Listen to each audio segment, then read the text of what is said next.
हम लोग श्रीमद् भागवतम के तीसरे स्कंद के 23वें अध्याय के 54 श्लोक से आगे पढ़ेंगे। 53 में हमने पढ़ा था, देवहूति कह रही है, एतावतालम कालेना वृत्तिक्रांतेन मे प्रभो इंद्रियार्थ प्रसंगेन परित्यक्त परात्मनः। व्यतिक्रांत का मतलब क्या है? बीतने पर। तो कह रहे हैं, हे प्रभु, मैंने इतना काल व्यर्थ कर दिया है। क्यों? कह रहे हैं, इंद्रियार्थ प्रसंगेन, इंद्र के मतलब इंद्र तृप्ति के प्रसंग के द्वारा ही मैंने ये जीवन बिताया है, इसलिए। और परित्यक्त परमात्मा, परमात्मा का ज्ञान को मैंने परितः त्याग दिया, बिल्कुल उपेक्षा कर दी है। अब आगे कहती हैं कि देखिए, कोई और व्यक्ति होता जिसके पास कोई सुविधा न होती आत्मज्ञान की, जैसे कि सामान्य गृहस्थी में लोग होते हैं, तो कोई बड़ी बात नहीं थी। लेकिन मैं आपके साथ रही, फिर भी मैं आत्मज्ञान नहीं प्राप्त कर पाई, ये मेरा दुर्भाग्य। मेरे पीछे बोलिए। इंद्रियार्थेषु सज्जन्त्या प्रसंगस्त्वयि मे कृतः। इंद्रियार्थेषु सज्जन्त्या प्रसंगस्त्वयि मे कृतः। अजानन्त्या परं भावं तथापि अस्त्वभयाय मे। अजानन्त्या परं भावं तथाप्यस्त्वभयाय मे। इंद्रियार्थेषु सज्जन्त्या प्रसंगस्त्वयि मे कृतः। इंद्रियार्थेषु सज्जन्त्या प्रसंगस्त्वयि मे कृतः। अजानन्त्या परं भावं तथाप्यस्त्वभयाय मे। अजानन्त्या परं भावं तथाप्यस्त्वभयाय मे। इंद्रियार्थेषु सज्जन्त्या प्रसंगस्त्वयि मे कृतः। इंद्रियार्थेषु सज्जन्त्या प्रसंगस्त्वयि मे कृतः। अजानन्त्या परं भावं तथाप्यस्त्वभयाय मे। अजानन्त्या परं भावं तथाप्यस्त्वभयाय मे। आपकी दिव्य स्थिति या पद से परिचित न होने के कारण ही मैं इंद्रियों के विषयों में लिप्त रहकर आपको प्यार करती रही। तो भी मैंने आपके लिए जो आकर्षण यानी अनुराग उत्पन्न कर लिया है, वह मेरे समस्त भय को दूर करे। परम भावम, आपकी दिव्य स्थिति को, अजानन्त्य, नहीं जानने से, मैंने इंद्रिय अर्थेषु सज्जन्त्या, इंद्रियों के विषयों में आसक्त रहने के कारण, त्वयि प्रसंग, आपसे प्यार कृतः, करती रही। तथापि मैं अभयाया, फिर भी वह आकर्षण मेरे भव भय का विनाश अस्तु, मतलब करने वाला हो। अर्थात जो मेरा आपका प्रति आकर्षण रहा है, उससे एक संतान ऐसी प्राप्त हो मुझे जो मेरे भव भय का, संसार भय का नाश करने वाला हो। इंद्रियार्थेषु सज्जन्त्य, इंद्र तृप्ति के लिए ही अनुरक्त रहते हुए, प्रसंगस्त्वयि मे कृतः, मैंने आपसे प्रेम किया है, आपके आसक्त तो रही हूँ। आजानन्त्य परम भावम, नहीं, आपके परम भाव, आपकी दिव्य स्थिति, आपके आत्मज्ञान को न जानते हुए। देखिए, कोई व्यक्ति आत्मज्ञान के लिए साधुओं में आसक्त होता है, उनसे भगवान के बारे में विश्वास रहता है, भगवान के बारे में जानते हैं, भगवान का अनुभव है, और उनकी कृपा से हमको भी अनुभव प्राप्त होगा, तो लोग साधुओं में आसक्त होते हैं। लेकिन यहाँ वो साधु के संग में रहीं, लेकिन ये नहीं समझ पाए कि भगवान का अनुभव करने वाले हैं, तो वो भगवान का अनुभव ना प्राप्त करके केवल अंग संग की इच्छा रखी, संतान आदि की इच्छा रखी, विहार आदि किया, लेकिन कभी भगवान के बारे में नहीं पूछा। यही बात कह रहे हैं, अजानन्त्य परम भावम, तथापि, फिर भी, अस्तु अभयाया में, फिर भी मेरा अभय होना चाहिए, मुझे ऐसी संतान प्राप्त हो, मेरा ऐसी व्यवस्था हो कि मैं अभय को प्राप्त कर सकूं। ये बात कहते हैं। तो यहां पर माता देवहूति क्षमा ही एक प्रकार की मांग रहे हैं कि मैंने तो याद कर रही हैं, आप देख सकते हैं बैकग्राउंड में, कि शादी, सुंदर परिचारिकाएं, महल और विहार आदि में ही मैंने समय बिता दिया, वो याद करके अब लैमेंट कर रही हैं, दुखी हो रही हैं, शोक कर रही हैं। कह रहे मुझसे गलती हुई, लेकिन फिर भी, क्योंकि मैं आपका महिमा नहीं समझ पा रही थी, फिर भी आपकी कृपा से मुझे अभय मिलना चाहिए। सारार्थ दर्शनी महाभागवत, आपके क्षण भर के संग से भी लोग मुक्ति प्राप्त करते हैं। आप महाभागवत हो, और मेरे इतने वर्षों में भी जो मुक्ति नहीं मिली, उसके ये दो कारण हैं। पहला कि इंद्रियार्थेषु सज्जन्त्या प्रसंगस्त्वयि मे कृतः, मैं इंद्रियों के विषय में लिप्त रहकर आपको प्यार करती रही, पति के रूप में ही देखती रही। दूसरा, अजानन्त्या परम भावम, अर्थात आपकी दिव्य स्थिति को मैं नहीं जान पाई, इसलिए कभी आध्यात्मिक विषयों पर कोई चर्चा करी ही नहीं। वह परम भाव क्या है? परम भावम अर्थात आपका ऐसा महान वैराग्य और परम भागवतत्व है कि क्षण भर में ही सारी ममता के विषय बने पदार्थों का त्याग करने में प्रवृत्त हो गए हैं। ये इनको अब दिख रहा है विशेष रूप से कि अभी संतान हुई हैं, 9 लड़कियां सुंदर सुंदर हुई हैं, और स्वाभाविक सी बात है कि एक पिता को लड़की के प्रति चिंता होगी, वो संन्यास कैसे लेगा। लेकिन ये इतने महान भक्त थे कि 9 लड़कियां हुई हैं और तुरंत घर त्याग करके वहां चलने के लिए उद्यत हैं। और अगर ये नहीं कुछ बोलती तो चले भी जाते, ऐसा नहीं खाली दिखा रहे थे हम जा रहे हैं जा रहे हैं।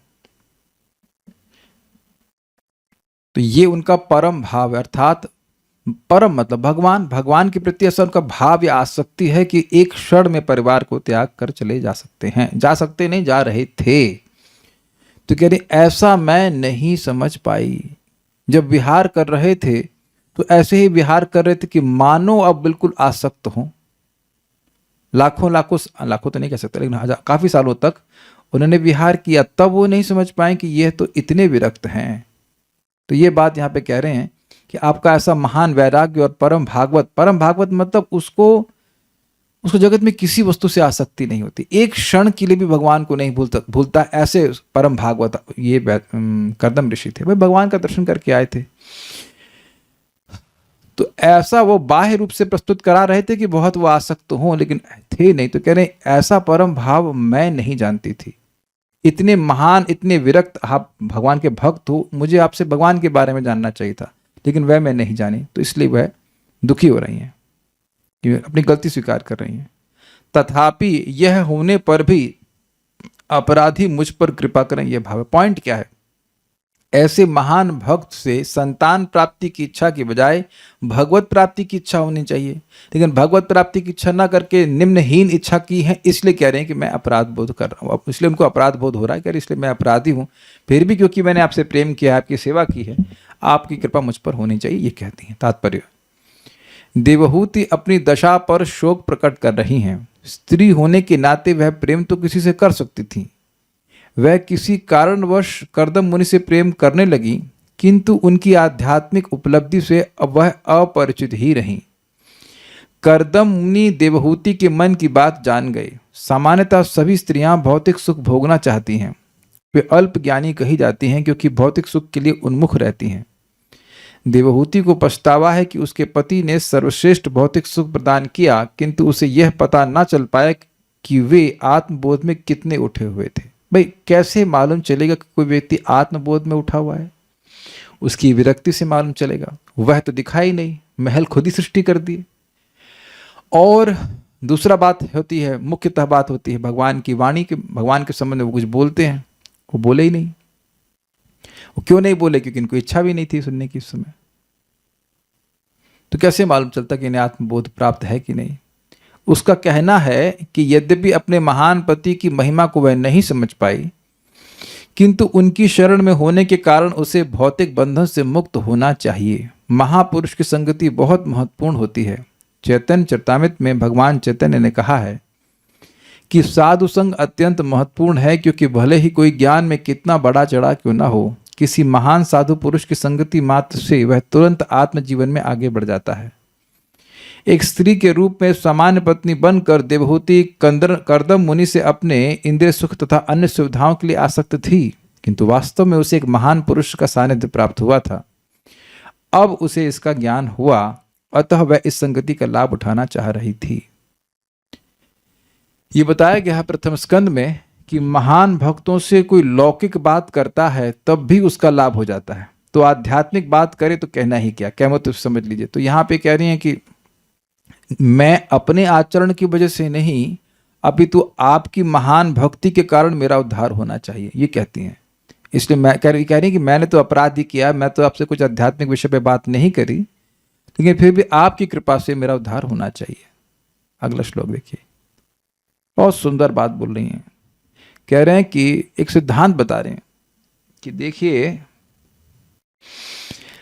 अज्ञान में कोई भोगियों का संग करता है तो वह संस्कृति, संसार का हेतु हो जाता है, वैसे ही अज्ञान में कोई अगर साधुओं का संग करता है तो वह मोक्ष का कारण बन जाता है। उसको नहीं पता होता है कि मैं भक्तों की संगति करने जा रहा हूं, लेकिन उससे भक्तों की संगति का प्रभाव कम नहीं हो जाता, वस्तु शक्ति भाव की अपेक्षा नहीं करती। समझ पा रहे हैं क्या कह रहे हैं? कह रहे हैं कि अज्ञान में कोई व्यक्ति भोगियों का संगत करे, असत लोगों का संगत करता है तो उसका बंधन लगता है। वैसे ही अज्ञान में कोई अगर भक्तों की संगत करता है तो उसका संसार नष्ट होता है। इसलिए मेरा संसार नष्ट होना चाहिए। यद्यपि मैंने भोग इच्छा से ही, मतलब पिछले श्लोक में बोले अजानता, मैं आपको जान नहीं रही थी, तो अनजाने में भी भक्तों की संगत होने से व्यक्ति का संसार वैसे ही नष्ट होता है जैसे अनजाने में भी गलत लोगों की संगति करने से व्यक्ति संसार बंधन में लग जाता है। जब असत्संग भाव की अपेक्षा नहीं करता तो सत्संग भाव की अपेक्षा क्यों करे, ये बात यहाँ पे बोलना चाहती हैं। मेरे पीछे बोलिए। संगो यह संसृतेर हेतुर असत्सु विहितो धिया। संगो यः संसृतेर हेतुर असत्सु विहितो धिया। स एव साधुषु कृतो निसंगत्वाय कल्पते। स एव साधुषु कृतो निसंगत्वाय कल्पते। संगो यः संसृतेर हेतुर असत्सु विहितो धिया। संगो यः संसृतेर हेतुर असत्सु विहितो धिया। स एव साधुषु कृतो निसंगत्वाय कल्पते। स एव साधुषु कृतो निसंगत्वाय कल्पते। संगो यः संसृतेर हेतुर असत्सु विहितो धिया। संगो यः संसृतेर हेतुर असत्सु विहितो धिया। स एव साधुषु कृतो निसंगत्वाय कल्पते। स एव साधुषु कृतो निसंगत्वाय कल्पते। संगो यः संसृतेर हेतुर असत्सु विहितो धिया। संगो यः संसृतेर हेतुर असत्सु विहितो धिया। स एव साधुषु कृतो निसंगत्वाय कल्पते। स एव साधुषु कृतो निसंगत्वाय कल्पते। इंद्रिय तृप्ति हेतु संगति निश्चय ही बंधन का मार्ग है, किंतु जब वही संगति किसी साधु पुरुष से की जाती है तो भले ही वह अनजाने में की जाए, मुक्ति के मार्ग पर ले जाने वाली है। तो यहाँ एक फोटो दी गई है। लेफ्ट साइड में कोई कामी पुरुष है, उसका कोई स्त्री उसका संग कर रही है, वो किसी स्त्री का संग कर रहा है, इस प्रकार से बंधन में पड़ रहा है। लेकिन यहाँ दूसरी साइड में कर्दम ऋषि के पास यहाँ देवहूति बैठी हुई है, कह रही कि मैं आपकी महिमा नहीं जान पाई, फिर भी मेरा उद्धार होना चाहिए, क्योंकि वस्तु शक्ति भाव की अपेक्षा नहीं करती है। साधुओं का संग व्यक्ति के अज्ञान को नष्ट वैसे ही करता है जैसे दीपक के व्यक्ति पास आता है तो उसे प्रकाश मिलता ही है। ये बात है।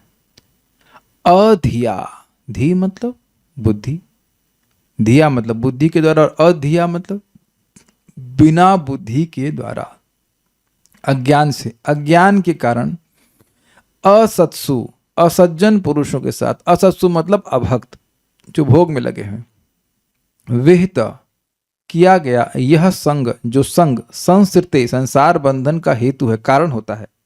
सह एव, वह ही संग, यानी कि उसी प्रकार का अज्ञान में किया गया संग साधुषु कृतः, सत्पुरुषों के साथ करने पर निसंगत्वाय कल्पते, वैराग्य उत्पन्न करता है। निसंग मतलब अनासक्ति उत्पन्न करता है जगत से। देखिए बात क्या है, पहले तो व्यक्ति समझे कि संग का मतलब क्या है। संग 6 प्रकार से होता है।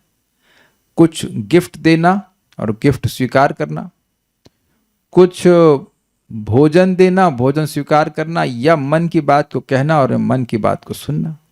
6 प्रकार से संग होता है। तो ये अगर हम अभक्तों के संग करेंगे तो उनके गुण हमारे में आने लग जाते हैं।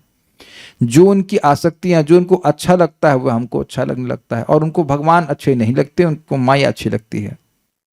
ऐसे ही अब अगर कोई व्यक्ति भक्तों की संगत करे, कहीं उनको गिफ्ट दे दे, उनसे कोई गिफ्ट स्वीकार करे, भोजन दे दे, भोजन स्वीकार करे, तो अनजाने में भी करेगा तो भक्तों के गुण उसमें आने लग जाएंगे। प्रमाण मांगेंगे आप लोग। जो हिप्पी लोग प्रभुपाद जी के पास प्रभुपाद प्रसाद दिया करते थे, उनको हरे कृष्ण कीर्तन सुनाया, उनके संग अनजाने में कीर्तन किए, even being in stoned state, stoned मतलब ड्रग की अवस्था में, फिर भी आगे चल के वो महान भक्त बन गए। तो ऐसे अनेक अनेक एग्जाम्पल है जहाँ अनजाने में भक्तों का संगत किया। जैसे नारद जी और मृगारी वाली कथा, मृगारी तो नारद जी पे गुस्सा हो रहा था कि तुम मेरे शिकार को भगा दिए, और ऐसे बातचीत करता करता करता करता भक्त बन गया वो। तो ये एक बड़ा प्रभाव होता है। बहुत सारे बात है, आप जानते हैं अंगुलीमाल एक नाम का डाकू था, वो भगवान बुद्ध का संगत किया, परिवर्तित हो गया। वाल्मीकि जी की नारद जी का संगत की, अनजाने में किए ना, शिष्य बन के तो नहीं किए थे, और पूरा चेंज हो गए। Only by association our qualities change, and our qualities change definitely by association.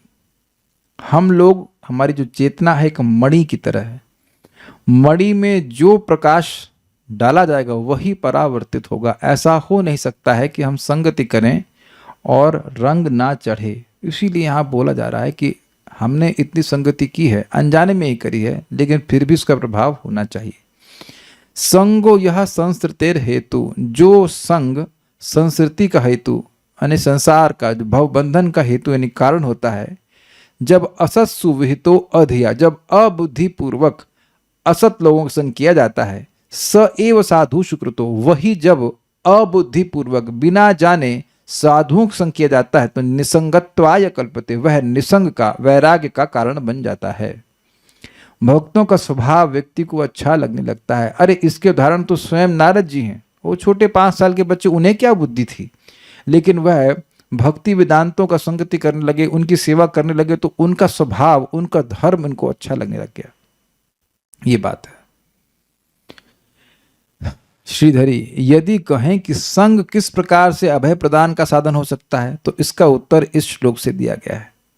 कह रहे हैं कि आप तो मुझे नहीं जानती थी, आपने केवल संग किया, और वो भी मतलब इंद्रिय तृप्ति के लिए, तो वह संग जो अज्ञान में किया है वह अभय का कारण कैसे बन सकता है? तो कह रहे हैं कि इस श्लोक में उत्तर दे रहे हैं कि वह बन सकता है, क्योंकि जैसे अज्ञान में किया गया संग भय का कारण बनता है, संसार भय का कारण बनता है अगर गलत लोगों से किया जाए, उसी प्रकार से साधुओं के संग अगर संगत की जाती है तो वह व्यक्ति के संसार भय को नष्ट करने वाला होता है। हमको नहीं पता कितने लोग यहाँ उपस्थित हैं जो प्लान करके, पहले दिन ही प्लान करके भक्ति में आए थे। मैं इस्कॉन के भक्तों की बात कर रहा हूं। आप में से कोई ऐसे भी हैं जो पहले से ही, पहले दिन ही प्लान करके भक्तों की संगत में आए थे? कोई तो हाथ खड़ा करो भाई। नहीं, जबरदस्ती नहीं करिएगा, मतलब कोई भी नहीं। अरे सब डकैत। अच्छा, एक भी आदमी अच्छा नहीं था। अरे पहले से कोई तो डिवोटी होता। I hope some people were devotees. हम भी इसी प्रकार से आए थे, यानी गलती से कथा सुन लिए। अरे बाप रे बाप, भक्तों की कृपा से। नहीं, वो तो ठीक है, भक्तों की कृपा से, यानी आपने कुछ प्रयास नहीं किया, कोई भी नहीं। मैं बार बार चेक कर रहा हूं, कोई भी नहीं। अरे कोई तो दूध का धिला होता है यहाँ दूर दूर तक। नहीं, कानू प्रिया माता जी, अच्छा आप दूध की धुली थी, ठीक है ठीक है, वेरी गुड वेरी गुड। लेकिन प्राय भक्त लोग ही अपनी तरफ से इनिशिएटिव लेते हैं, पुस्तक देते हैं, प्रसाद दे देते हैं, कोई कार्यक्रम आयोजित कर देते हैं, कीर्तन सुना देते हैं, कुछ ऐसा कर देते हैं, तो उससे व्यक्ति आकर्षित हो जाता है।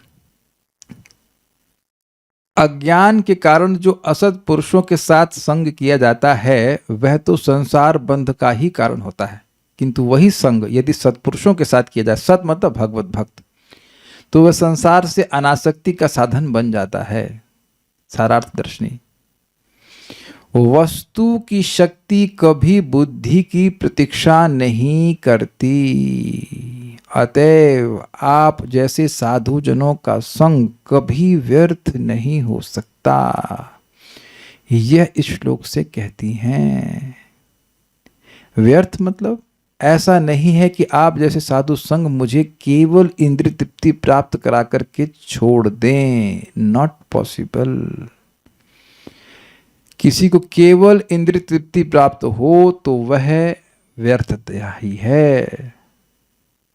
हमको ये सब जब लाइन हम पढ़ रहे थे, ये बुद्धि वाली बात हमको बहुत अच्छी लगी। वस्तु शक्ति, यही बात भगवान के नाम पर भी घटित होती है।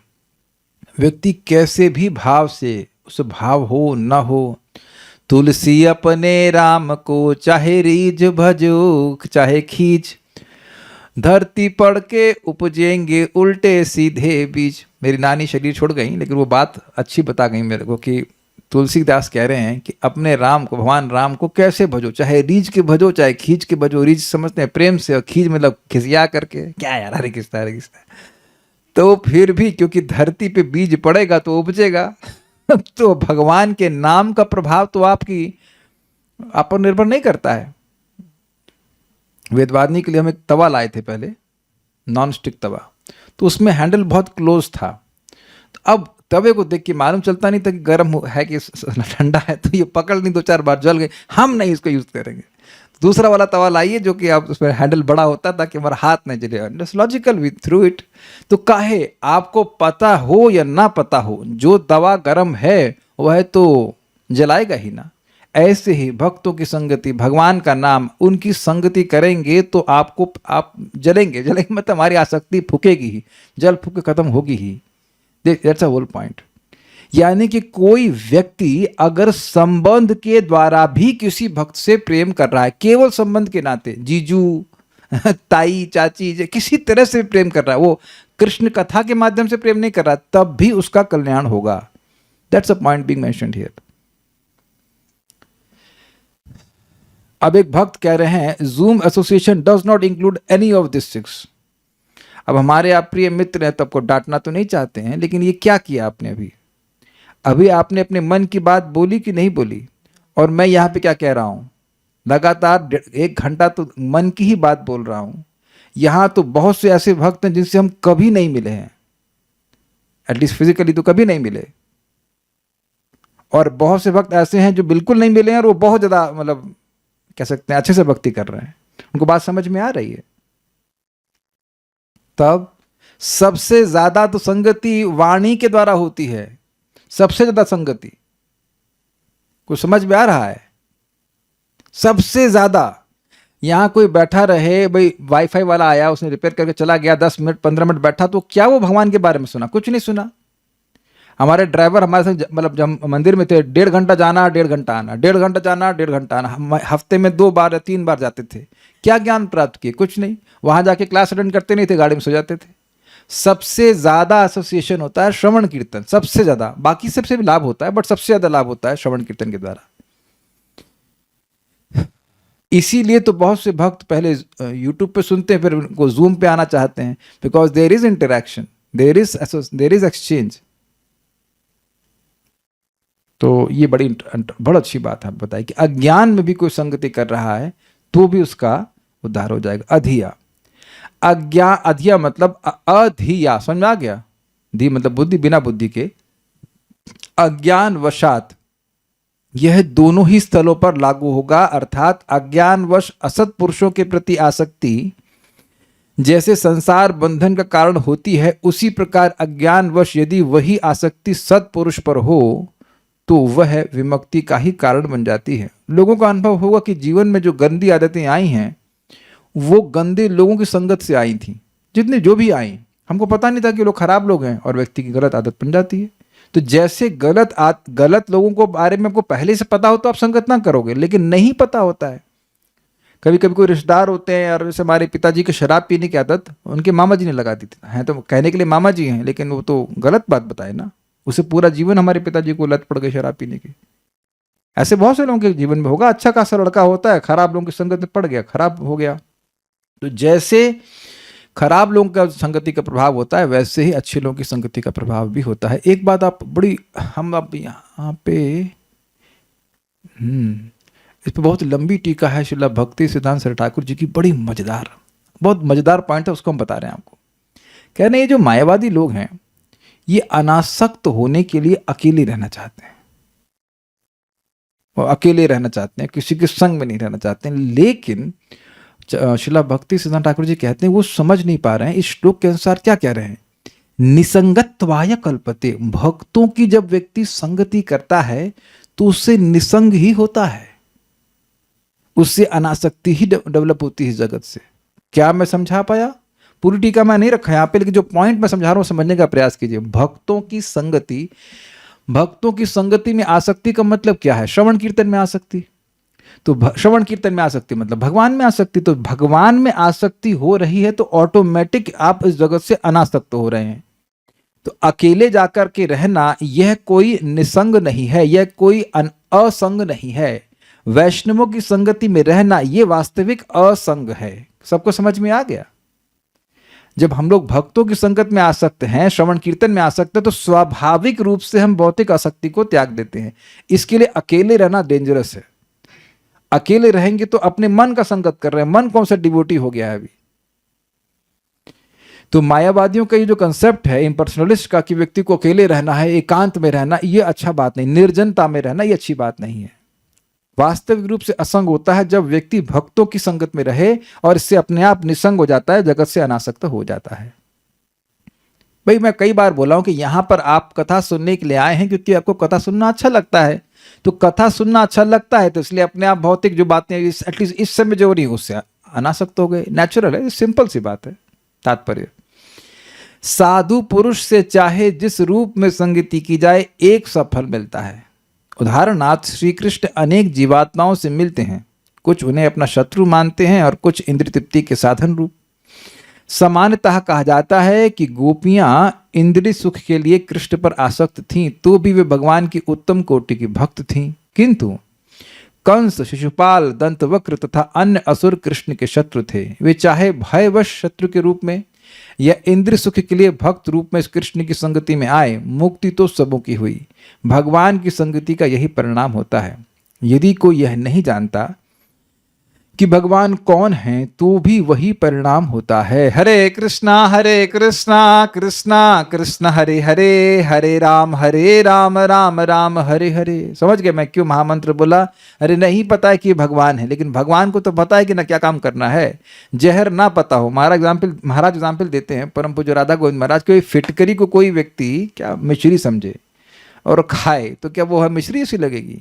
या मिश्री को सोचे कि भाई ये फिटकरी है, मिश्री और फिटकरी एक जैसी लगती हैं। तो वस्तु शक्ति अपने भाव की अपेक्षा नहीं करती है। इसीलिए उच्चारण ठीक से करना चाहिए। हरे कृष्णा कृष्ण कृष्ण हरे हरे, हरे राम राम राम हरे हरे। तो क्या प्रभाव है इस मंत्र का? दुर्बुद्धि हरत्वम। दुर्बुद्धि हरत्वम। दुर्बुद्धि क्या है? दुर्बुद्धि यह है कि ये भोग बड़े अच्छे हैं, ये आहार, ये निद्रा, ये भय, मैथुन, ये बड़ा अच्छा चीज है। लेकिन अब इसका ये प्रभाव है कि यह दुर्बुद्धि का नाश करता है। तो अगर लंबे समय तक नियमित रूप से जप किया जाए, जप करता रहे तो वह यह देखेगा कि मन भगवान में नहीं लग रहा है, लेकिन भोग में भी नहीं लग रहा है। भोग में भी नहीं लगाने का प्रयास किया जाए, भोग में तब भी नहीं लग रहा है। और अब वो कुछ कर भी नहीं सकता है। वो भगवान ने हटा दिया है तो हटा दिया है, अब तुम लगा भी नहीं पाओगे। ये भी बात है। ऐसे हैं भगवान नाम प्रभु। कोई गाने के लिए गा रहा है, कैसे भी नाम उच्चारण कर रहा है, और यही बात घटित होगी प्रसाद के ऊपर भी। कोई कहे प्रभु जी हमें तो पकौड़े अच्छे लगते हैं, ये है, हम तो उसको पकौड़े के रूप में देख रहे हैं, या एनीथिंग, पूड़ी पराठे के रूप में देख रहे हैं, प्रसाद के रूप में नहीं देख रहे। तो प्रसाद तो वैसे ही अपना काम करेगा कि नहीं करेगा? अगर किसी को दूध में या कोई बहुत रसमलाई में जहर मिला के दे दिया जाए तो रसमलाई की जैसे लगेगा, लेकिन वो काम तो करेगा ना, जहर की तरह मारेगा उसको, व्यक्ति को। ये बात समझनी चाहिए कि एक बात तो कम से कम समझ लेनी चाहिए कि नाम बोलता जाएगा, भगवान का प्रसाद ग्रहण करता जाएगा, तो वह अपने से काम करके सारा ज्ञान नष्ट कर देंगे, उसके चित्त को पवित्र कर देंगे। बहुत अच्छी बात है। ऐसे श्रीमद् भागवतम भी है। अब इसका प्रभाव ही है कि अगर सुनने की इच्छा हुई तो भगवान को हृदय में स्थापित कर देगी। श्रीमद् भागवतम का प्रभाव है। इसका प्रभाव है कि प्रेम से भरा हुआ पार्षद बनकर श्रवण करने वाले को, बोलने वाले को भगवान के धाम भेज देगी। देगी ना श्रीमद् भागवतम फीमेल में भेज देगी। बस अपने को लगे रहना है। हाँ, अब सोचिए, जब अधिया, जब बुद्धिहीन होकर कर रहा है तब प्रभाव है, तो अब अगर बुद्धि से युक्त होकर करेगा तब कहना ही क्या।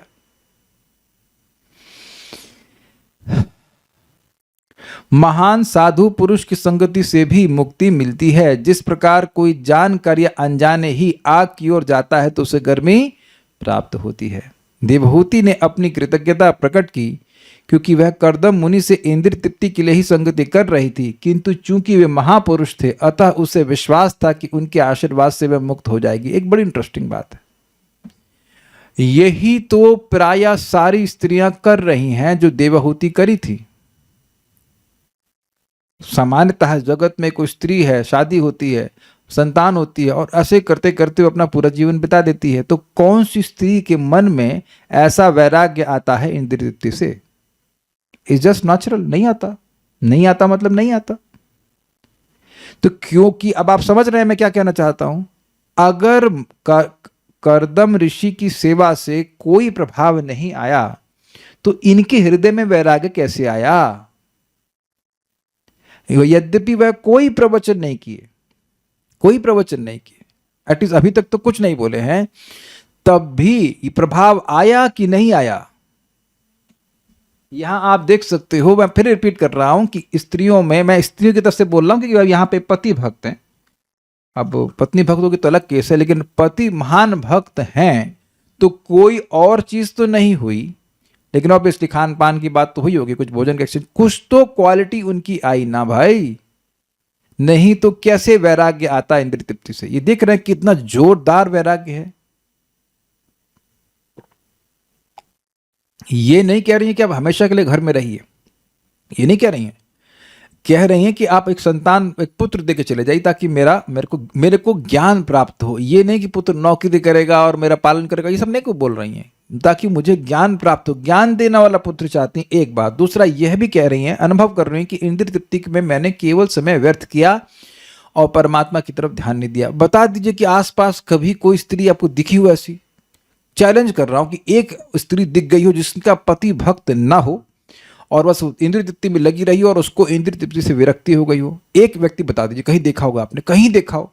बुढ़िया हो जाती हैं, मतलब टीवी में सीरियल में सास भी कभी बहू थी और ये सब सुनती देखती रहती थी। अब पता नहीं, मैं बहुत पुराना डेटा दे रहा हूं, मतलब अब जो नए सीरियल आते हैं उनको वो देख रही होती हैं, है कि नहीं?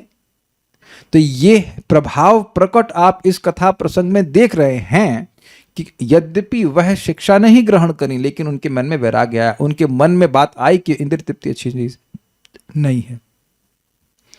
साधु संग का यह प्रभाव आने लगता है, सच्चा प्रभाव है कि व्यक्ति को दिखता है कि मैं अपना समय इंद्रिय तृप्ति में वेस्ट कर रहा हूं। और इसीलिए प्रभुपाद जी की संगत हमें ग्रंथों के माध्यम से मिलती है तो अपने जीवन में ये महसूस करते हैं कि इंद्रिय तृप्ति is actually a waste of time.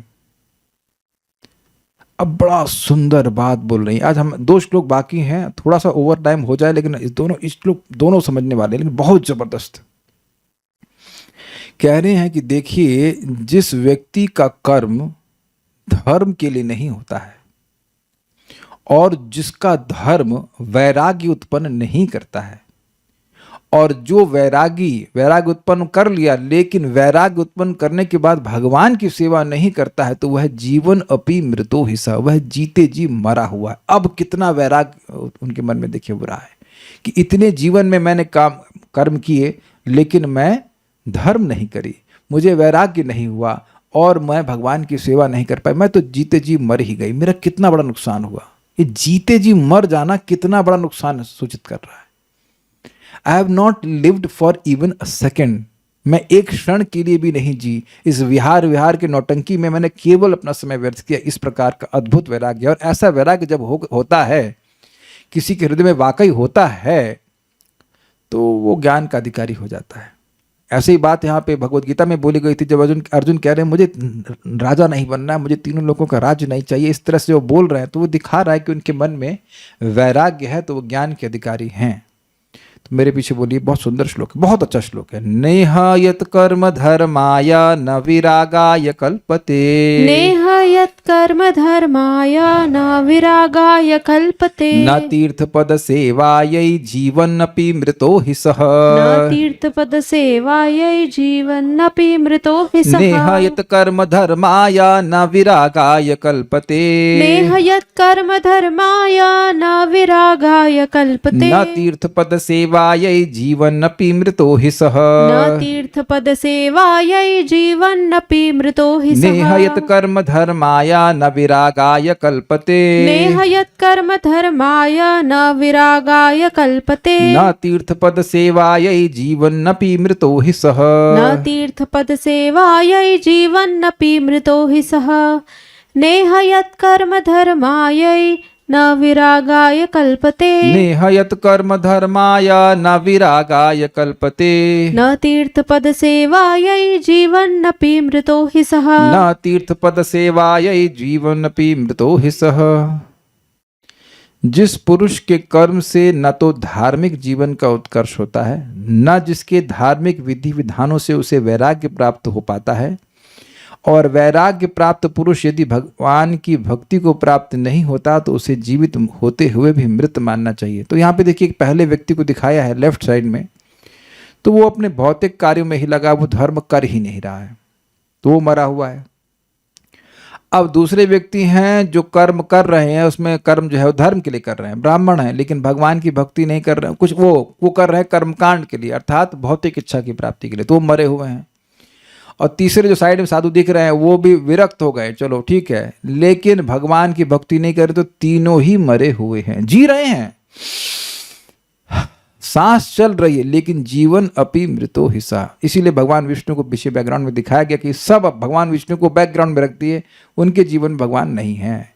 तो जो भजन नहीं कर रहा है वो मरा हुआ है।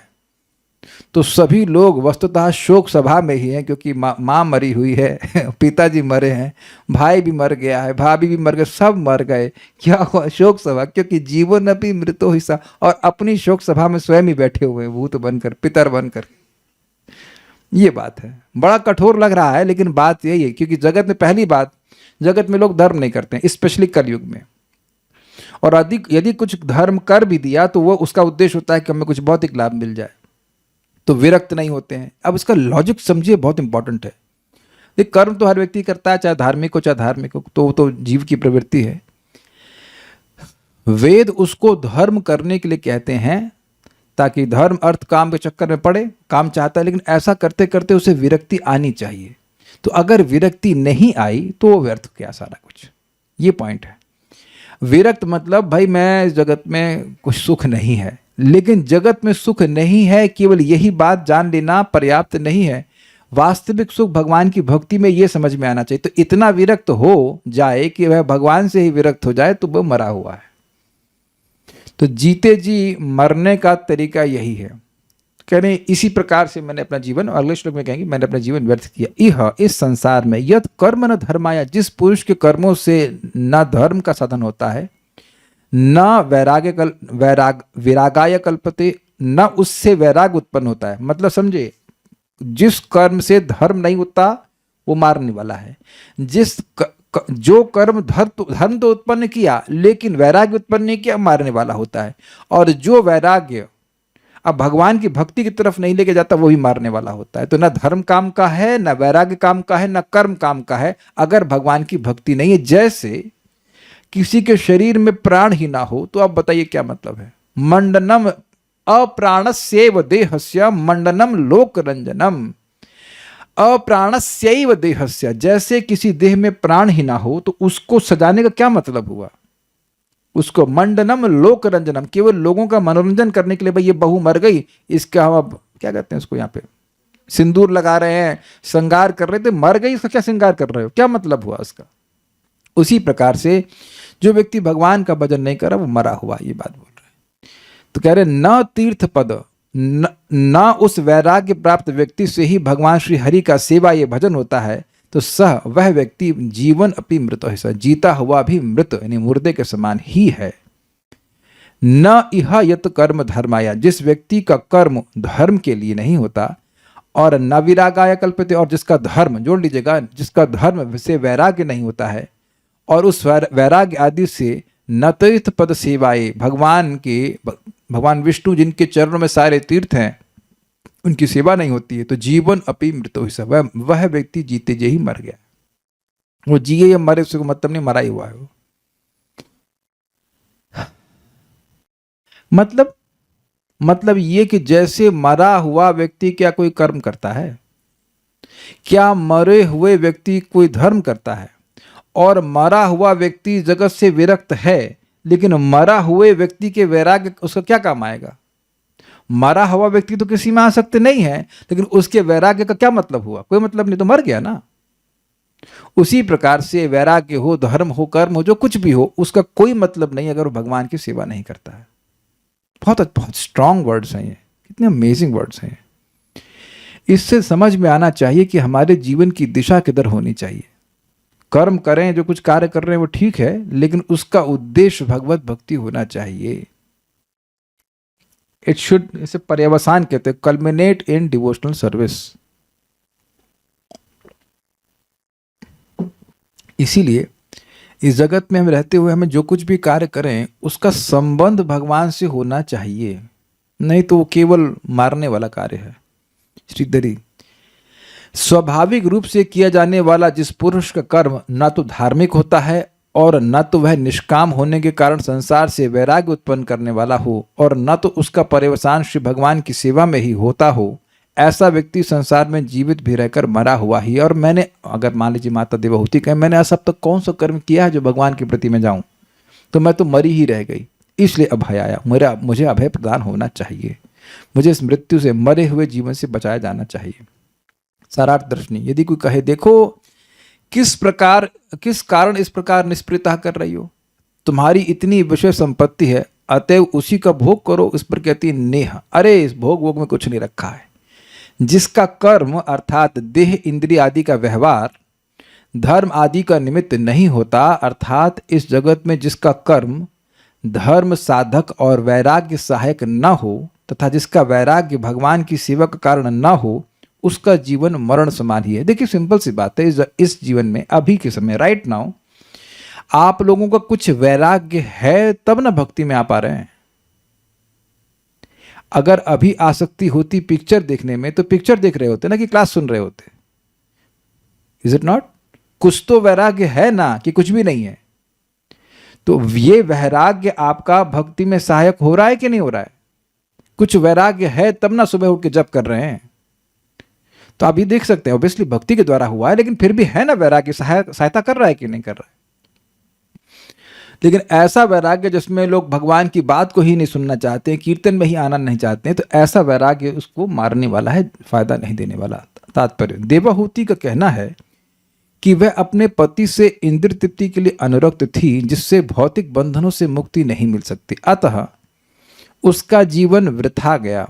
ऐसा कोई कार्य जिसे करने से धार्मिक जीवन की प्राप्ति न हो सके वह व्यर्थ है।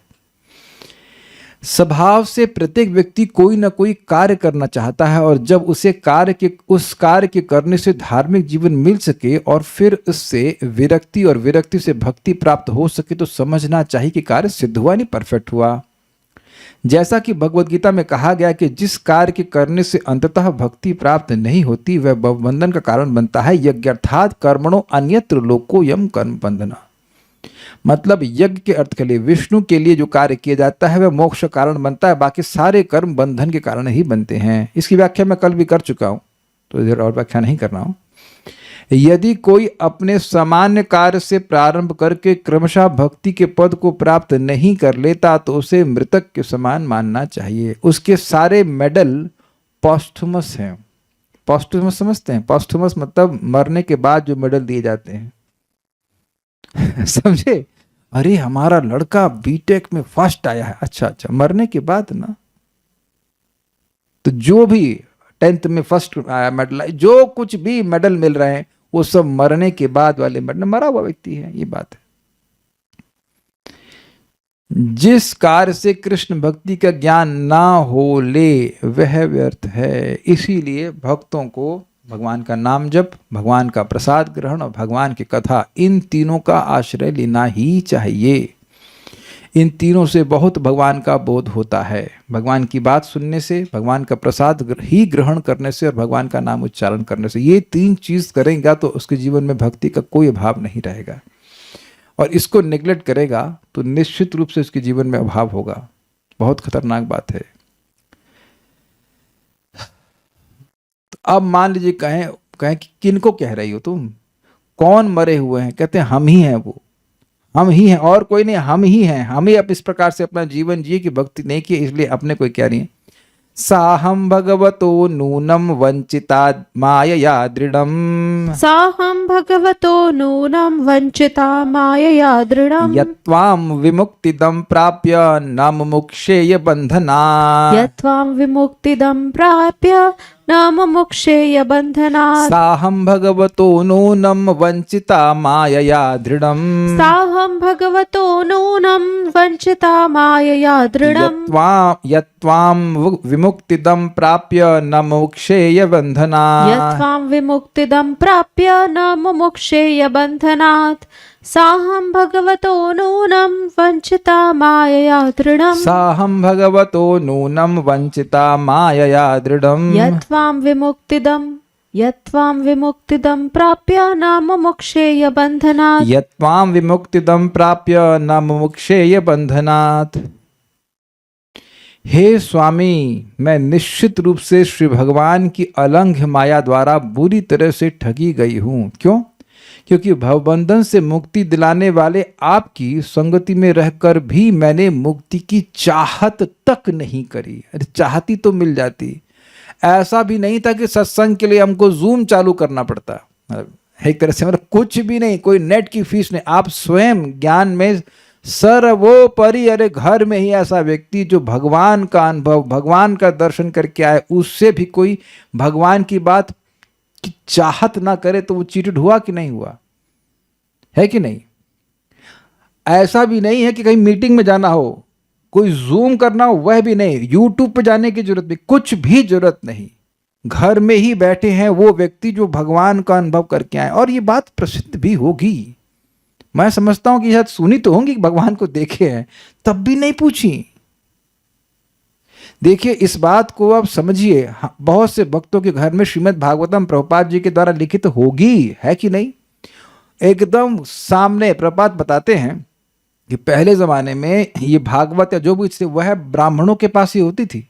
वो जो मैन्युस्क्रिप्ट होती थी सबके पास तो मिलती ही नहीं थी। श्रीला भक्ति विनोद ठाकुर जी को चैतन्य चरितामृत ढूंढने के लिए, जो मूल ग्रंथ है, मूल कॉपी जो थी उसकी ढूंढने के लिए मतलब 2 महीना सर्च किए, वो उनको मिल ही नहीं रहा था। इफ एम करेक्ट 2 महीना, इससे अधिक भी हो सकता है। और अभी देखिए घरों पे है, फोन पे है, लेकिन लोग नहीं रुचि रख रहे हैं। मैं लोगों से मतलब कह रहा हूं, भक्तों की सामान्यता लोग नहीं करते ऐसा। वो तो भक्तों की संगत है कि हम लोग रोज पढ़ पा रहे, नहीं तो नहीं पढ़ते और समय खराब कर रहे होते। एनीवेज, तो कह रहे हैं कि हमारे घर में ही एक आत्म साक्षात्कारी पुरुष था, और एक नहीं, वो हमारा ही पति था। ऐसा नहीं कि वो हम पूछती तो नहीं बताते वो, लेकिन मैं इच्छा ही नहीं करी। जब इच्छा ही नहीं कर तो क्लियर है कि यहां पे कोई बात आज तक भगवान की हुई नहीं। वो अब ये कहना कि वो बताना चाह रहे थे, भाई भक्त तो बताना चाहेगा ही, लेकिन वो पूछे तो सही। किसी की इच्छा ही ना हो तो क्या करेंगे? अब यहां पे भी पति लोग हमें दिख रहे हैं, अगर उनकी पत्नी भक्त नहीं है तो क्या करेंगे आप? खींच के लाएंगे? खींच के तो नहीं ला सकते। पत्नियां भी दिख रही हैं, अगर आपके पति भक्ति नहीं कर रहे हैं तब क्या करेंगे आप? तो कह रहे निश्चित में माया के द्वारा वंचित हुए। देखिए यहाँ पे वंचित मतलब होता है चीटेड। तो यहाँ करदम ऋषि को माता देवहूति बोल रही हैं, और पीछे किसकी फोटो है? दुर्गा देवी, माया देवी जी की। मैं माया नहीं, मैं ही माया के द्वारा चीटेड हो गई, समझ ही नहीं पाई। ये बात कह रहे हैं। सा अहम, वही मैं, वही मतलब जैसे जिन लोगों की मैं बात कर रही हूं कि जीते जी मरे हुए, वैसी कोई और नहीं, मैं खुद ही हूं। भगवतः माया, भगवान की माया से नूनम दृढ़म वंचिता, अवश्य ही बहुत ठगी गई हूं, अच्छे से एकदम दृढ़ता से ठगी गई हूं। काहे? कह रहे हैं कि यत, जो विमुक्तिदम, मुक्तिदाता, त्वाम, आपको प्राप्त पाकर भी बंधनात् मुमुक्षेय न, भव बंधन से मुक्ति होने की इच्छा भी नहीं कर सके। साहम भगवतो नूनम, मैं वही मैं भगवान की माया से निश्चित ही दृढ़ता पूर्वक वंचित हुई हूं। यत, क्योंकि जो त्वाम, आप हैं, जो विमुक्तिदम, विशेष रूप से मुक्ति अर्थात वैकुंठीय मुक्ति देने में समर्थ हैं, उनको प्राप्त करके भी न मुमुक्षेय बंधनात्, बंधन से मुक्त करने की इच्छा भी नहीं करी। उस पर कहानी सुनाते हैं आपको। एक अंधा था और वो अंधा एक स्टेडियम में बंद था, तो बार बार वो, और उसके पास एक छड़ी थी, तो उससे केवल एक ही दरवाजा था बाहर निकलने के लिए। तो आंखें बंद करके वो टटोलता हुआ आगे बार बार घूम रहा है, घूम रहा है, घूम रहा है, घूम रहा है। तो जब दरवाजे पे आता, तो जब वो उसकी डंडी थी उसे खोज रहा था कि दरवाजा बाहर हो, तो वो अपने हाथ में खुजलाने लगता। उस टाइम वो हाथ में खुजलाने लगता, तो अब कहता अब कुछ नहीं होगा, आगे बढ़ जाता। इस प्रकार से वह चक्र से बाहर ही नहीं निकल पाया। ऐसे ही मनुष्य जीवन में पाए, भगवान के भक्तों को संगत पाए, हरे कृष्ण मंत्र पाए, सब कुछ पाने के बाद भी बहुत से लोग नहीं करते। मैं आप लोगों की बात नहीं कर रहा हूँ, लेकिन मेरा अनुभव है, खूब घंटों काउंसलिंग किया, समझाया, लेकिन हरे कृष्ण मंत्र समझ में नहीं आया। ऐसा हम देखे हैं, आप लोगों का भी अनुभव होगा प्रीचिंग करने का थोड़ा बहुत। ऐसे ऐसे जड़ लोग होते हैं, वो खुजली करने में ही रुचि रहते हैं। खुजली का मतलब समझ रहे हैं, इंद्रिय तृप्ति में लगे रहते हैं। अच्छा ये बताओ कि इंद्रिय तृप्ति कौन सी मना है कृष्ण कॉन्शियसनेस में? खाना अलाउड है, सोना अलाउड है, बच्चे पैदा करना जो 100 बच्चा पैदा कर दो वो भी अलाउड है, सब कुछ तो अलाउड है, फिर भी भगवान का भजन नहीं करते। ये तो बात है। ये दिखता है कि माया की पकड़ बहुत जबरदस्त है, बहुत जबरदस्त है। लहसुन प्याज मना है, अच्छा तो आप खाइए, कौन रोक रहा है आपको? अगला जन्म वही किसी लहसुन प्याज के पेड़ की कली के रूप में हो जाएगा। Is it not? तो लहसुन प्याज मना है तो इतना बड़ा अपराध है, तो हींग अलाउड है कि नहीं? मेरे को नहीं पसंद है, तो फिर दिक्कत क्या है? जो आपको नहीं पसंद है वो मना है, तो आपको क्या दिक्कत है? अब दारू मना है तो आप नहीं पीती हो, तो क्या फर्क पड़ता है आपको? कोई दिक्कत है? कोई दिक्कत नहीं है। भिंडी तो अलाउड है ना, भिंडी, घिया, टमाटर जो खाओ, कोई दिक्कत तो है नहीं। सच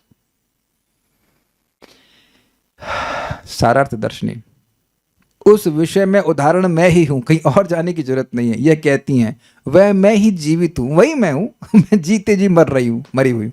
काहे? कह रहे मुमुक्षय, मुक्ति की इच्छा मात्र भी कभी नहीं की, यह देवहूति के अश्रुपूर्ण सगदगद वचन है। मतलब रो रही है कि अरे मैंने कितना बड़ा दुर्भाग्य अपना निर्माण कर लिया। इतना ही समय जितना मैं विहार करी, उतनी क्लास सुन ली होती तो कितना फायदा होता, ये कह रहे हैं। तात्पर्य, आप ये देखना कि अभी क्लास के बाद आप मोबाइल बंद कर दो और भागवत पढ़ने बैठ जाओ, तुरंत नींद आ जाएगी। तुरंत, हमारा एकदम अनुभव है। और अगर किसी को नींद की प्रॉब्लम हो तो करके देख लेना, कोई दवा खाने की जरूरत नहीं, भागवत खोली तुरंत नींद आ जाएगी। और ये फोन चलाने लगा तो अब एकदम थके होंगे तो भी 3 घंटा नष्ट हो जाएगा। ये है स्थिति माया की। सही में। तात्पर्य, आज वेदवाद, हम थोड़ा चुप, आज थोड़ा मौन का प्रयास कर रहे, तो वेदवादी बड़ी परेशान के, क्या गुस्सा है, क्या है, बात क्यों नहीं कर रहे? हमने कहा भाई क्या बात करें बताइए। अभी तो बात कर रहे हैं, वेदवादी की नहीं कर रहे हैं, नॉन स्टॉप बात कर रहे हैं। मैं ये नोटमैन को समझाने का प्रयास कर रहा, भाई हम लोग बहुत बार केवल संबंध के नाते व्यर्थ की बात करते हैं, चाहे पति पत्नी का हो, चाहे वो कोई भाई बहन का, चाहे कुछ भी हो। जब कुछ आवश्यक हो तब बात करना चाहिए ना, है कि नहीं? क्योंकि एक एक शब्द का बड़ा अंतर पड़ जा रहा है भाई। आपने बोला राम और आप, मैं बोलूं आज नमक कम था सब्जी में। फॉर एग्जाम्पल मैं बोलूं आज नमक कम था सब्जी में और बोल दूं राम, तो किसमें अधिक फायदा होगा? राम बोलने में। अगर हमारी बुद्धि थोड़ी ऐसी मतलब 2-4% भी से चलने लग जाए, तो हम कितना बार राम राम बोलेंगे, कितनी बार कृष्ण गोविंद बोलेंगे, कितना बड़ा लाभ है। ये वाणी से कितना बड़ा लाभ है। अभी तो गाती है ना, वाणी गुणानुकथने, है ना, तो उसमें लगाना चाहिए ना अपनी वाणी को, भगवान के नाम में, भगवान की कथा में। हम आज चुप रहे तो कुछ पढ़ भी नहीं, आप नहीं तो पढ़ती, बातें करती रहती। तो हम खाली ये बोल रहे हैं कि इसी प्रकार से अपना जीवन हम व्यर्थ कर रहे हैं, हम समझ नहीं पाते हैं। ये तो बात है। अधिक समय भगवान की सेवा में लगाना चाहिए। और मन कहेगा तुम्हें क्या फायदा होगा, मैं तुम्हारा टाइम वेस्ट कराता हूं, आओ। यही मन की प्रीचिंग है, आओ मैं तुम्हारा टाइम वेस्ट कराता हूं। बोलता नहीं है ऐसा। तो ये कह रही है कि मेरा समय पूरी तरह से व्यर्थ गया है, पूरी तरह से व्यर्थ गया है। तात्पर्य, बुद्धिमान मनुष्य को चाहिए कि सुअवसर का लाभ उठाए। पहला अवसर मनुष्य जीवन है। क्यों? क्योंकि 84 लाख योनि में मिलता बहुत कम है। और दूसरा अवसर ऐसे अनुकूल कुल में जन्म ग्रहण करना जहां आत्मज्ञान का अनुशीलन हो सके। तो आप कहेंगे प्रभु जी हमारा जन्म तो ऐसा हुआ नहीं, तो क्या इस्कॉन में नहीं हुआ आप लोग का जन्म? So we have got this family ये अत्यंत दुर्लभ है। नहीं लगता है कि आप फैमिली में बैठ के क्लास सुन रहे हैं, यहाँ पे सब लोग घर में बैठे हैं ना, कोई मंदिर में है, जरा देखें कोई कौन मंदिर डिवोटी, टेम्पल डिवोटी, नहीं तो सब तो घर में बैठ के सुन रहे हैं। अग्रीड? सब लोग घर में बैठ के सुन रहे हैं ना, तो घर भी हो गया, ठीक है, खा पी करके बैठे हुए हैं, डिनर कर लेंगे कुछ लोग उसके बाद। किंतु सबसे बड़ा अवसर है साधु पुरुष की संगति का प्राप्त होना। देवहूति को उसका आभास था कि वह एक सम्राट की पुत्री है, वह पर्याप्त शिक्षित और सुसंस्कृत भी थी, और अंत में उसे परम साधु तथा महान योगी कर्दम मुनि पति के रूप में प्राप्त हुए थे। इतने पर भी उसे भवबंधन से मुक्ति ना मिल पाए तो अवश्य वह दुर्लंघ माया द्वारा ठगी गई है। देखिए इंटरेस्टिंग बात आ गई। इनके पिताजी के बारे में क्या सुने आप? अपना एक मनवंतर भगवान की कथा में लगा दिया, तो इससे एक तो बात सूचित है कि यह भी अपने माता पिता के संग कुछ हरि कथा जरूर सुनी होंगी, नहीं तो ये ऐसी बातें अपने से कोई नहीं बोल सकता है। अष्टांग योग की सिद्धियां थी इनके पास, लेकिन यह भी है कि अपने पिताजी के संग, मां के संग कुछ भगवान की भक्तों की संगत करी होंगी। ऐसा नहीं कि वो बिल्कुल नहीं करी होंगी, क्योंकि उनके पिताजी के बारे में बोला है कि वो भगवान की कथा सुनते थे। ऐसा नहीं कि संतान होने के बाद भक्ति करना शुरू करना है, ये ध्यान दीजिएगा बात। भगवान के वो अवतार हैं, भगवान की शक्त्यावेश अवतार हैं, मनु हैं, लेकिन अब जब शादी हो गई उसके बाद ये भगवान की भक्ति की तरफ नहीं ध्यान दी, ऐसा सूचित हो रहा है। तो वहां मौका था, उसके बाद बहुत बड़ा मौका मिला कि पति के संग भक्ति करती रही थी, लेकिन वह छूट गया। वास्तव में यह माया सबों को ठग रही है। जब लोग वरदान प्राप्त करने के लिए देवी काली या दुर्गा के रूप में भौतिक शक्ति यानी माया की पूजा करते हैं, तो वे नहीं जानते होते कि वास्तव में क्या कर रहे हैं। वे याचना करते हैं, माँ मुझे धन दो, मुझे अच्छी पत्नी दो, मुझे यश दो, मुझे सफलता दो और मुझे एक और जन्म दो। ये नहीं लिखा है, लेकिन वो ये बेसिकली चाह रहे हैं। किंतु माया देवी या दुर्गा देवी के ये भक्त ये नहीं जानते कि वे उस देवी द्वारा ठगे जा रहे हैं। क्यों? क्योंकि जीवात्मा को कुछ भी ये सारी वस्तुएं संतुष्ट नहीं कर सकती। देखिए, कब आप ठगा हुआ अनुभव किए? आपने कोई चीज खरीदी और उसने आपको संतुष्ट नहीं किया, तभी माने ना कि आप ठगे गए। Do you agree with this? लाए आप ये वेदवादिनी लाई थी, क्या लाई थी आप? एशगार्ड लेके आई, बड़ा सुंदर लग रहा था देखने में, अंदर से पचका निकला, सड़ा हुआ। तो आप संतुष्ट हुई कि असंतुष्ट हुई? असंतुष्ट हुई। हाँ, ठग लिया, हमको ठग लिया, यही बोलते हैं। जब भी आप कुछ पेमेंट की और आपको असंतुष्टि प्राप्त हुई तो आप अपने को ठगा हुआ माने। यही बात समझ लीजिए कि भौतिक कुछ भी मांगेंगे, अंततोगत्वा असंतुष्टि ही प्राप्त होगी, क्योंकि वह हमारे स्वरूप को तो टच नहीं करने वाली है, इसलिए ठगा गया। वही फूल भगवान को अर्पण किए होते तो भगवत प्राप्ति होती, भगवत प्राप्ति में एटलीस्ट अग्रसर होते। ये बात बोल रहे हैं, इसलिए ठगे जा रहे हैं। भौतिक उपलब्धि कोई उपलब्धि नहीं गिनी जाती, क्योंकि भौतिक वरदानों से वह ज्यों ज्यों मोहित होता जाता है, त्यों तो वह और बंधता जाता है, और उसकी मुक्ति का प्रश्न ही नहीं उठता। बंध जाता है मतलब उसकी कॉन्शियसनेस और कवर होती जाती है कि वह देह है, उसे अपनी पत्नी के लिए काम करना है, बच्चों के लिए काम करना है, उसकी शादी करनी है, वहाँ गिफ्ट देना है, ये है फलान ढिमकाना इत्यादि चलता रहता है। मनुष्य को इतना बुद्धिमान तो होना ही चाहिए कि आत्मबोध के लिए अपनी संपत्ति का किस प्रकार उपभोग करे। यही कर्मयोग या ज्ञान योग कहलाता है। मतलब भाई जैसे फल है तो खाओ फल, लेकिन भगवान को अर्पण करके खाओ, इतनी अकल तो होनी चाहिए, ये बात कहते हैं। हमारे पास जो भी है उसे परम पुरुष की सेवा के लिए उपयोग में लाना चाहिए। भगवद गीता में उपदेश दिया गया है, स्वकर्मणा तमभ्यर्चा सिद्धिम विन्दन्ति मानवा। मनुष्य को चाहिए कि अपने धन धान्य से वह पूर्ण पुरुषोत्तम भगवान की पूजा करने का प्रयत्न करे। भगवान की सेवा करने के अनेक प्रकार हैं और कोई भी व्यक्ति अपने सामर्थ्य भर भगवान की सेवा कर सकता है और उससे भगवान संतुष्ट होते हैं और वह मुक्ति के पथ पर अग्रसर होता है। ये बात यहाँ पे प्रभुपाद कह रहे हैं। लेकिन अगर अपने मतलब सो कॉल्ड अपने अर्थात जो लग रहा है कि मेरा है, उसका उपयोग व्यक्ति इंद्रिय तृप्ति के लिए करता है तो वो और बंधन में पड़ जाएगा, ये बात बोल रहे हैं। तो इस प्रकार से व्यक्ति ठगा जाता है, उसको एक और जन्म मिलता है। तो अब यहाँ पे हमारा इस प्रकार श्रीमद् भागवतम के तृतीय स्कंद के अंतर्गत देवहूति का शोक नामक 23वें अध्याय के भक्ति विधान तात्पर्य पूर्ण हुए। श्रील प्रभुपाद की जय। निताय गौर प्रेमानंदे। तो कोई प्रश्न नहीं तो हम यहाँ रुकते हैं, कल से रिवीजन होगा और फिर आगे अध्याय हम पढ़ेंगे। श्री प्रभुपाद की जय। Thank you.